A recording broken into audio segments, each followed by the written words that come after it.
Zero লাইনে দাঁড়ায় আছি, আপনাদের এখানে আসার দরকার নাই, আমি এনাফ বিএসএফ কে সাইজ করার জন্য। বুঝতে পারছি? যখন আমার প্রয়োজন হবে তখন আমি বলবো ঠিক আছে গ্রামবাসী, আমাদের গ্রামবাসীকে নিয়ে আসো, দিয়ে আমরা সাইজ করি। তা আমি না ডাকলে আপনারা ওখানে ভিড় করে আমাদের কাজকে ব্যাঘাত ঘটাবেন না। আমাদের হাতে অস্ত্র আছে, আমাদের ট্রেনিং আছে, সর্বশেষ হচ্ছে আমাদের মনোবল আছে, এবং আমাদের পিছনে 18 কোটি মানুষ আছে না?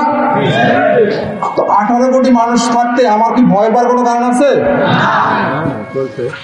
তো ইনশাল্লাহ বিজিবি হচ্ছে, আপনি দেখেন আমি কি দেখাইছি আজকে, বিজিবি হবে সীমান্তের নিরাপত্তা এবং আস্থার প্রতীক। ফার্স্ট হচ্ছে আমি যখন বিজিবি আমার শূন্য লাইনে বিজিবি দাঁড়ায় থাকবে, আপনি নিশ্চিন্তে থাকেন যে বর্ডার সিকিউর, বর্ডারে নিরাপত্তা আছে।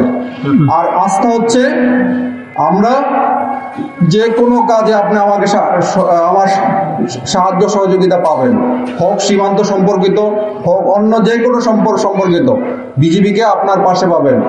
একজন বলেছিল চেয়ারম্যান সাহেব যে শিবগঞ্জ থানা অনেক দূরে, এত দূর যাওয়ার দরকার না, আপনার পাশেই আমাদের প্রতি 5 কিলোমিটার দূরে দূরে হচ্ছে আমাদের বিজিবি ক্যাম্প।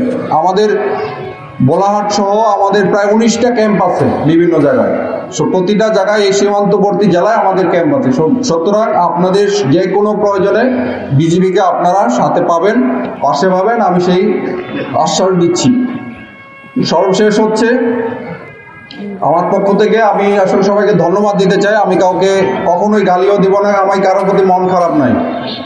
আমি ধন্যবাদ দিতে চাই আমাদের এই পুলিশ প্রশাসনকে।